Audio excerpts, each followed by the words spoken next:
If you seek truth, it is necessary to doubt all things at least once. Imagine for a moment that everything you thought you knew was completely wrong, that the world around you does not really exist. It is an illusion. You are actually a disembodied brain hooked up to a computer that is simulating every one of your perceptions and sensations. This is the sort of philosophical problem that gives people existential nightmares. Famously, Descartes said that ideas like this were completely intolerable. The notion that every single proposition that you believe is actually false is incredibly disturbing. It raises the horrifying possibility that we cannot know anything. Perhaps knowledge itself is an illusion, and we are all perpetually adrift in a pool of our own ignorance. Maybe everyone is irreparably living a lie. However, despite its persistence and popularity, many philosophers have argued that we are definitely not living in a simulation, or that even if we did, this would not have the disastrous effects often associated with it. And it is these arguments that we will look at today. Get ready to learn how you can do philosophy just by waving your hands, why the simulation hypothesis might be impossible, and so much more. First, remember that this is not a definitive or final guide to the issue. I am only covering a fraction of the literature that is out there. But I hope to convince you by the end of this video that skepticism is a bit more complicated than it first appears. But with that out of the way, let's get started. 1. A Skeptic's Guide to Scepticism. In the 1999 sci-fi film, The Matrix, the protagonist Neo discovers that his entire life has been one big delusion. Whereas he thought he was working a classic office job and living a relatively ordinary existence in 90s America, it turns out that he and every other human in our world was actually in a simulation, and that the real world has fallen to robot overlords who harvest our heat for energy in a way that turns out to not be economical, but hey hum, we're philosophers, not pedants. When people talk about skepticism scenarios, they normally mean that we might be in the position of Neo prior to waking up. All of our beliefs about the external world might be false, and we don't even know it. Some skeptical scenarios go even further than this. In the case of Descartes' evil demon, we are deceived even about our internal states, with our sole certainty being that we exist. Hence, I think, therefore I am.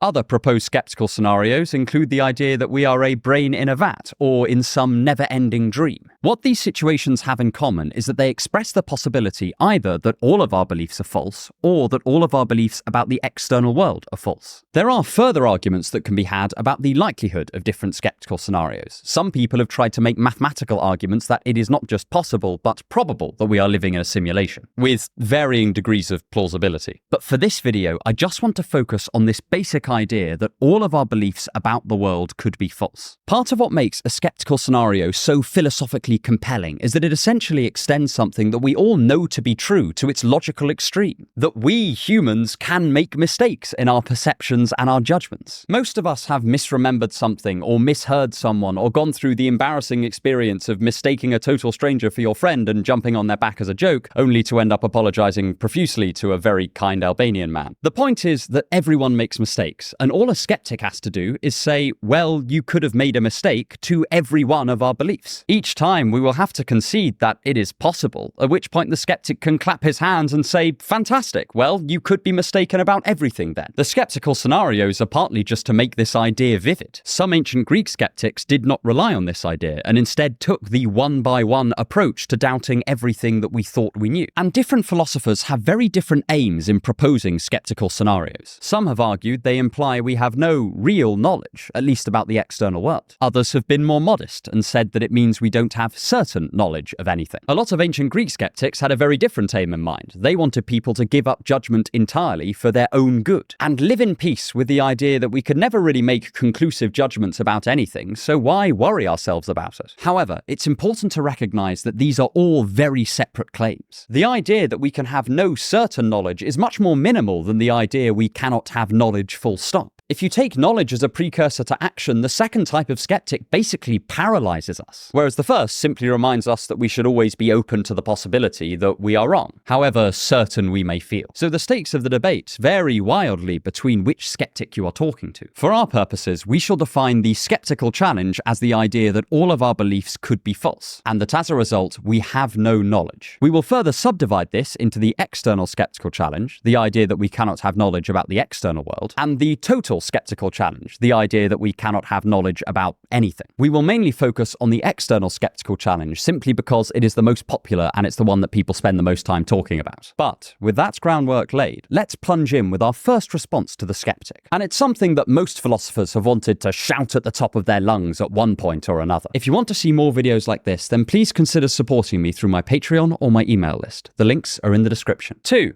Stuff obviously exists. I remember once having a discussion about skeptical scenarios with a group of my friends at school, and one of them said something that always stuck with me. In response to someone claiming that the table in front of them might not exist, they said, "Yeah, but I trust the table more than I trust you." He meant it as a tongue-in-cheek joke, but many years later, I found a much more sophisticated version of this very same argument in the work of English philosopher G.E. Moore. According to Moore, when someone raises a skeptical scenario, they are essentially inferring from the possibility of that scenario to the idea that knowledge about the external world might not exist. This is a straightforward modus ponens argument. 1. If we don't know that we are not in a skeptical scenario, then we don't know that the external world exists. 2. We don't know that we're not in a skeptical scenario. Conclusion, we don't know that the external world exists. However, for every modus ponens argument, there is a corresponding modus tollens argument. And here, Moore employs a startlingly simple one. The first premise is the same, but then the arguments begin to diverge wildly. Again, in propositional form. 1. If we don't know that we are not in a skeptical scenario, then we don't know that the external world exists. 2. If I know that my hand exists, I know that the external world exists. 3. I know that my hand exists. Conclusion 1, I know that the external world exists. Conclusion 2, I know that I am not in a skeptical scenario. Take a moment just to let that argument rest, because at first it can come across a bit like a joke, but there's actually kind of something in this. What Moore is touching upon here is something I call the relative justification of beliefs. For instance, imagine that you find out that two of your beliefs contradict one another. You cannot believe both at the same time, otherwise rogue logicians will come to your house and burn down your shed. So you are forced to abandon one of your beliefs. Which one do you pick? Well, most of us would say that we pick whichever belief we are most sure of or is most justified. If one belief has incontrovertible evidence that it is the case, and the other is mere speculation, then it makes sense to hold on to the evidenced belief. Moore's contention is that my belief that I have hands is much stronger and much more justified than any belief that a skeptical scenario is possible in some nebulous sense. There are two ways that you can pitch this argument. You can either say that your belief that your hands exist is genuinely more justified than your belief in the possibility of some skeptical scenario. Or you can say that, on a pragmatic level, you are simply stuck with the belief that your hands exist. And by extension, you are also stuck with the idea that the external world exists. The epistemological version of this argument is closer to the one Moore presents. He says that we have constant reaffirming evidence that our hands exist. Every time they drift into view, I see that they exist. Every time I pick something up, I gain another piece of evidence that they exist. With every hug or hold or handshake, I accumulate ever more justification that my hands are real. By contrast, what is my evidence that I might be living in a skeptical scenario? The words of a few people in a seminar hall and some notion of possibility that philosophers spend ages arguing about anyway. Now, it might be that these arguments are really persuasive and the idea of possibility at play is genuinely robust and reliable. But the question is, do I have more evidence for the possibility of the skeptical scenario than I do that my hands exist? Moore says the answer is no.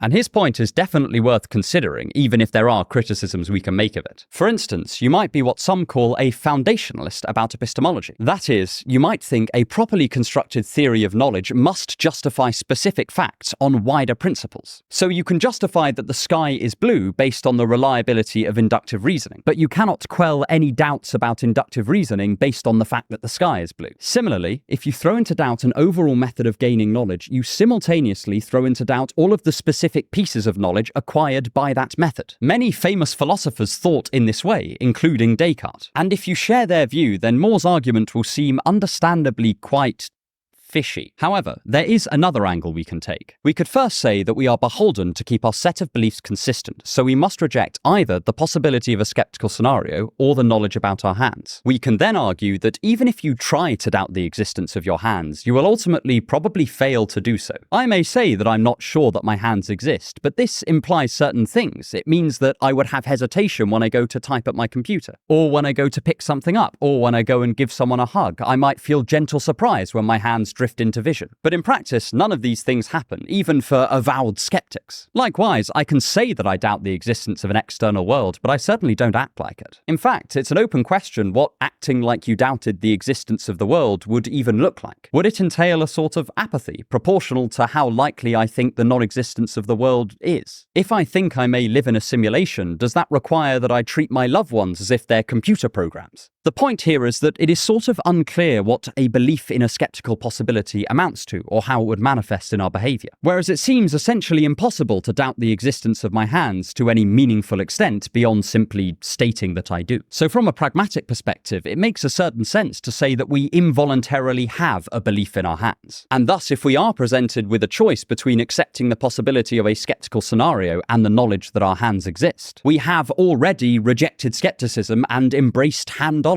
Of course, there are many criticisms you can make of More's argument in either of these forms. Perhaps most obviously, you could question the idea that you knowing your hands exist has anything to do with the sense of knowledge that a skeptic uses. In fact, the next view we will consider does just this. 3. The Contextualist. Imagine you and I are having a conversation about a mutual friend, Jennifer. She has told you that on weekends, her mother goes to the bottom of her garden and eats bees. That is, she grabs the insects, puts them in her mouth, chews and swallows. You casually say, "Did you hear? Jennifer's mum eats bees." I am understandably not going to take this at face value, and I say, "Do you really know that Jennifer's mum eats bees?" To which you reply, "Of course, Jennifer told me." But then I say, "Yeah, but do you really know that Jennifer's mum eats bees?" In response to this second question, you might go, "On second thoughts, I don't know that Jennifer's mum does that. Jennifer could have been lying, or she could have been mistaken." Here, it seems my repeated questioning has changed your self-assessment of your position from the idea that you know Jennifer's mum has these bizarre apian eating habits, to conceding that you don't know after all, despite nothing about the evidence having changed. To explain this phenomenon, some philosophers have proposed an analysis of knowledge called contextualism. According to contextualists like David Lewis, whether we know something or not is partly a matter of the context in which we make the knowledge claim. For instance, whereas in pure mathematics we might only say that we know something when it has been proven, in other fields like biology we might say we know something if the evidence very strongly suggests it's true, while still acknowledging that some great discovery tomorrow morning could blow our best theories out of the water. Essentially, the contextualist views someone claiming they know something as them saying, "I have ruled out all the relative alternatives to this being true." But then what counts as a relevant alternative is context dependent. This sounds very abstract at first, but we see it a lot in our everyday speech. For instance, if I were to walk into a human biology lab and claim that they did not really know that all men are mortal, because not everyone has died yet, I would get a lot of strange looks from people in lab coats, and the field of biology would emerge completely unscathed. The possibility that I am immortal is simply not relevant in this context. But it is immediately clear this can help us in our fight against the skeptical scenario. When the skeptic tells us we cannot know anything because we cannot know we are not in a simulation, they seem to be using two very different definitions of the word know. On the one hand, we have the kinds of knowledge that are contextually appropriate for our everyday actions, and even 99% of philosophy. But on the other, we have a kind of knowledge that is really only in use when we are dealing directly with skepticism as a philosophical issue. This really takes the sting out of the skeptical challenge. As I said in the last section, the thing that makes a skeptical scenario philosophically distressing is the idea that we can doubt all our beliefs just in the same way that we can doubt that we have heard someone correctly, or that we can doubt all of our research is correct. But for the contextualist, the skeptical challenge is doing something very different. The situation they are raising is so often completely irrelevant to what we mean when we say that someone knows something, that in almost every case it is an idle concern. And it certainly does not preclude almost every type of knowledge. This reflects an intuition that a lot of people have when someone raises the idea that we are all living in a simulation or being tricked by an evil demon. Namely,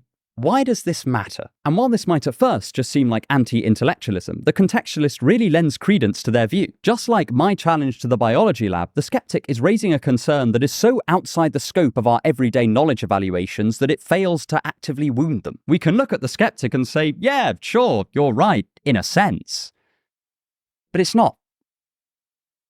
it's not really relevant, is it? This touches on a similar point to the one I was making earlier about struggling to disbelieve in the existence of your hands. The skeptical scenario does not seem to touch the justification for believing in our hands, because the standards for us knowing that our hands exist is very different to the kinds of absolute certainty the skeptic demands of us. Sure, the skeptic could respond to this by saying that knowledge is not contextual at all, but is absolute and implies total certainty. That is, in order for us to know something, we must believe it to be true infallibly. There is certainly nothing wrong with the skeptic doing this, but it is a marked departure from how we use the word know in our everyday language, and how we use it as a basis for our actions. In practice, we do not wait for infallibility before ascribing knowledge or acting as if something is true. It just has to pass a reasonable threshold for doubt, and if the contextualist is right, then this threshold might be very different in different situations. We might even have a go at measuring these thresholds, using a methodology Frank Ramsey outlines in his fantastic paper Truth and Probability, which he intended to measure the strengths of beliefs, but we can repurpose it here. Imagine that I had to stake something valuable on the claim that a given statement was true, and if it turned out to be false, then I lost whatever valuable thing I wagered. We might estimate the thresholds for knowledge in different situations on the basis of how much value I'm willing to bet on a proposition being true. If, based on the evidence, we are unwilling to bet very much at all, then we probably don't know it in many contexts. Perhaps we would only make knowledge claims in the very loosest of situations, like when we're down the pub with some friends. However, if we were justified in betting our house, then we probably do know this proposition in a great number of contexts, even if it falls short of absolute certainty. We can then say that the skeptic points out there are limits to the extent we should bet on any proposition, since the possibility of a skeptical scenario, however remote, means they might all turn out to be false. I'm not saying this measuring system is perfect, it certainly wasn't designed with this in mind, but I hope it gives you an intuitive feel for what skepticism looks like on a contextualist worldview. It is still a legitimate concern in some contexts, but those contexts are very limited, and so we can free ourselves of the constant need to be beating back Descartes' demon, resting assured that in most scenarios, the skeptical challenge simply doesn't matter. But finally, I want to move on to what I think is one of the most interesting arguments against skepticism out there. It is incredibly philosophically and logically sophisticated, and even if you don't think it's right, it is undeniably cool. At least as far as any philosophical argument can be considered cool.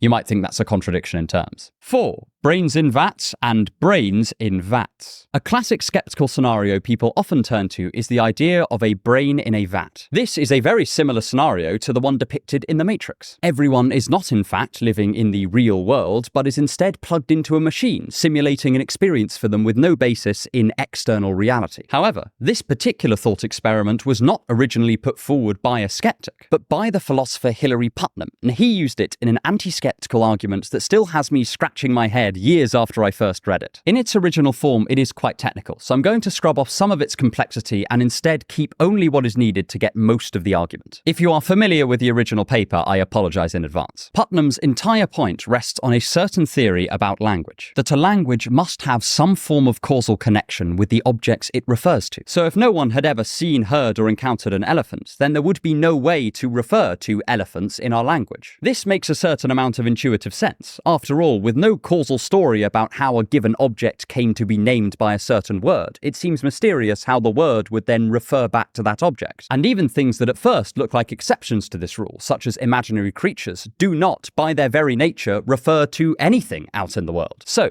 this is the first idea that forms Putnam's argument. In order to refer to something by means of our language, there must be a causal chain linking that thing back to the word in our language that refers to it. Secondly, he points out that if we were so-called brains in vats, then we would be speaking some form of vat language. That is, all of our words and concepts would not refer to things outside the simulation that we are a part of, but things within the simulation itself. For instance, in Vat World, my word hand does not refer to hands outside of the simulation, but instead hands inside the simulation. That is, when I speak the sentence, I have two hands, inside the simulation, I would be totally correct. Additionally, if I were to say I am a brain in a vat, that statement would, strictly speaking, be false, because my word brain would not pick out the brain outside of the simulation, but instead the brains inside the simulation. Likewise for my word vat. And since using these reference, it is false that I am a brain in a vat, my statement would be incorrect, even within this context of a skeptical scenario. Arguably, all of the normal epistemic ideas like knowledge, verification, truth, evidence, etc. would all be defined in vat language. So the statements of the vat people would be evaluable by those standards, not by the standards of the world outside the Vats. If you are familiar with the disquotational theory of truth, you can also put it in those terms. That's what Putnam does, but I'm not going to go into it here. Putnam then asks us to consider our world. He points out that just as the simulation people in our thought experiments could not refer to things outside of their simulation, and so their beliefs weren't actually rendered false by the fact they were in a simulation, so too we cannot be in a skeptical scenario such that it renders all of our beliefs incorrect. In fact, we cannot even formulate the idea that we are in a skeptical scenario in a way that makes this possible. In order to do this, we would need to be speaking the language of people outside the simulation, and we cannot do that. So, Putnam concludes that we cannot be in a simulation by any meaning of the word simulation that we can make sense of. And we cannot construct a new concept that truly encompasses the idea of a skeptical scenario, since if we were in one, we would, by definition, be causally cut off from the world outside of the supposed simulation. You may want to go through this argument a few times just to check all the moving parts. I know that I had to. There are various different conclusions people have tried to draw from Putnam's argument. Some have argued that once we accept it, it shows that we genuinely are not in a skeptical scenario, whereas others have instead taken it to mean that if we are in a so-called skeptical scenario, we cannot talk about it or even think about it coherently. Others have claimed that what we really mean by a skeptical scenario is that there might be a language within which ours could be embedded, which has different truth standards, but ones that we would want to adopt if we ever came across that language. And then there is a further debate around whether this thought itself is intelligible. I obviously cannot go through all of these possibilities here, so I will leave you guys to battle it out in the comments. What do you think we can logically take from Putnam's argument? And to what extent do you think it refutes aspects of the skeptical challenge? But whatever its appropriate scope, I think that Putnam's argument again gives a logically sophisticated voice to this underlying intuition that there is something off about the skeptical challenge, expressed through his idea that whether or not there is some sense in which we might be in a simulation, our own definitions of truth and the reference of our own statements are entirely separate from that. Even if I am in the Matrix, when I say I have two hands, I am right, because I'm not talking about metaphysically mysterious hands that may or may not exist in some higher plane I've never visited. I'm referring to these hands right here, and by the standards of reference and existence within this reality, they